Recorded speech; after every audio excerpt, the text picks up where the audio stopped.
Oh boy. Okay, so let's talk about Grado headphones. Grado is kind of a divisive brand in the audio scene. Definitely a love it or hate it kind of thing. Lots of people only know them as the company who makes headphones that are really uncomfortable, that have a sketchy build quality, and are only liked by hipsters and dank pods. They're also known sound-wise for having tuning profiles that people don't really seem to like either. Like, they tend to be really bright, with hardly any bass, and also possess a pretty sibilant treble. Here's a graph for the SR60Es, for example, which is one of their entry-level, cheaper products. Not a whole lot of bass, actually pretty good mid-range, and then you get into the treble and it's just welcome to the Himalayas, just peak after peak after peak. I had always been interested in Grado headphones, for some reason, God knows why, but their reputation for being generally kinda terrible had me like, yeah, you know what, maybe not, until I heard about a Grado headphone that had actually really great sound quality with a tuning profile that doesn't fit with the rest of their reputation. A Grado that doesn't sound like a Grado?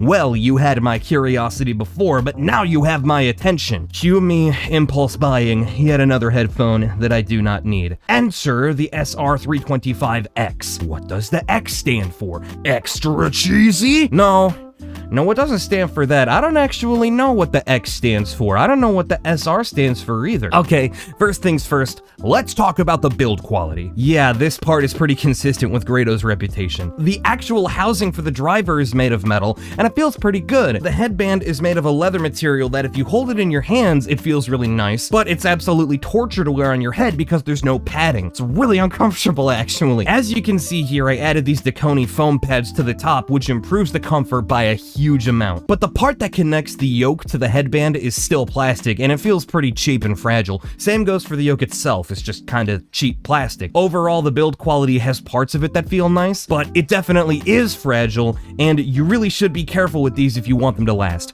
A lot of reviewers have said that higher end Grados like this still feel cheap, and I don't necessarily know that I'd agree with that entirely. They just feel fragile. Like, the materials they use on this one, minus the plastic parts, feel good, it's just not structurally very sound. I do think they look really cool though. All Grado headphones kind of look like this. They have this kind of retro, no-nonsense style look to it that I think looks awesome. However, not everyone is gonna like this because, they're on-ear headphones, and basically what you have here is just a housing for the driver that sits at the side of your head. Okay, now we have to talk about the cable. It's such a big deal that it warrants its own segment in the video. The cable is garbage. It's terrible. It's this really heavy, chunky cable that when worn on your head, it actually pulls down on the headphone because the headphone itself is actually really light. So you're gonna have to adjust it a lot over the course of a listening session.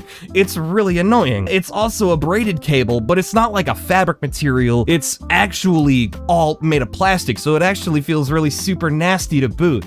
People have been complaining about Grado cables for a long time. This one here is actually a new version of the cable that was released a couple years ago. People hated the old cable, and after years of complaining to Grado about it, it's like they finally said, okay, you guys win. We'll change the cable.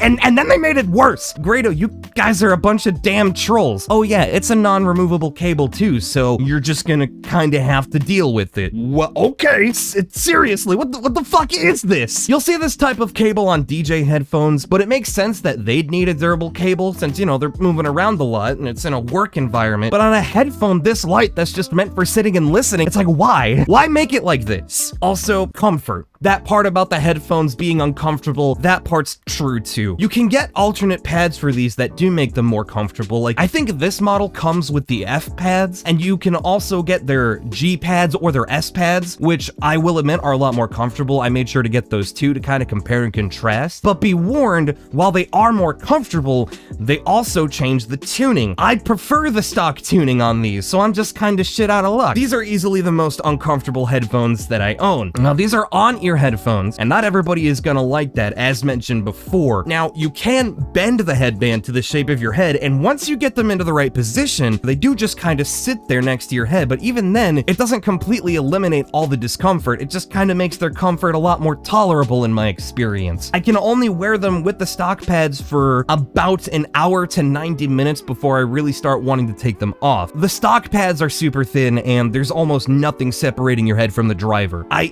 used to tell people people who asked me about the comfort when I first got these. They'd be like, oh, how's the comfort on these? And I'd reply, oh, it's not so bad. But that was definitely cope. The comfort on these is quite good. So build quality and comfort are in line with past Grado models. Suffice to say, they ain't good. Do they at least sound good, or is this entire video a bust? Man, this is my first ever review video. I'd hate for it to be an absolute shit show. Well, I am here to report that they sound amazing! Sound-wise, these really do be anti-Grado. Past models in the SR line were really bright and harsh, and these are a lot more warm and chilled out. They aren't what I would consider bassy, but they do have a bump in the mid-bass that adds a bit of warmth to recordings and makes bass drums. Bass drums sound really punchy and satisfying. They're an open back headphone, so they don't have a lot of sub-bass, but what is there is really satisfying. Again, if you're a bass head, you aren't going to like these, but they've got just enough of a mid-bass rise to add warmth and punch to a recording without actually sounding muddy, which is really impressive. Typically, headphones that have a rise in that region tend to sound bloated and muddy, just kind of woofy, just.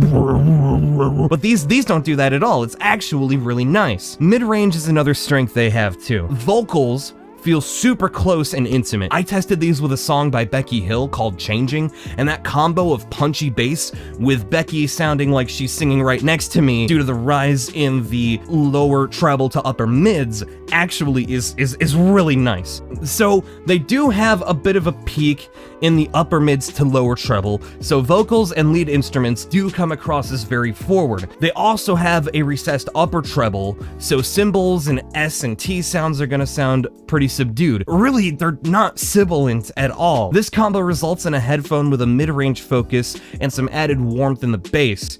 It's very pleasant, and if you were to look at a graph for these, you'll notice that they don't measure great. This is a very subjective review of these headphones, and if you are purely an objectivist, you probably aren't gonna like these. It kind of brings up a point that I'd like to make though, in that I really do think it's true that there are headphones out there that may not have a really nice looking graph when it comes to frequency response, but they still sound absolutely killer, and these are a prime example of that. They really do sound great. Soundstage on these is quite good. They're wide, and they convey the feeling of the music sounding as though it was coming from a few inches away from your ear as opposed to right inside your head. I'm really happy with the soundstage on these. Information and detail retrieval on these is also good. Really nothing I could complain about, though I will say it does fall behind something like an HD600, which is in a similar price category as this. But still, the SR325-x is no slouch either. It's not dissimilar to the Sennheiser HD650 or 6XX in terms of its tuning, but you get a much wider soundstage with the Grado in addition to a bit more mid-bass. Of course, the HD6XX has some things that it's better at than this headphone. I do prefer the 6XX for a more reference-ish sound.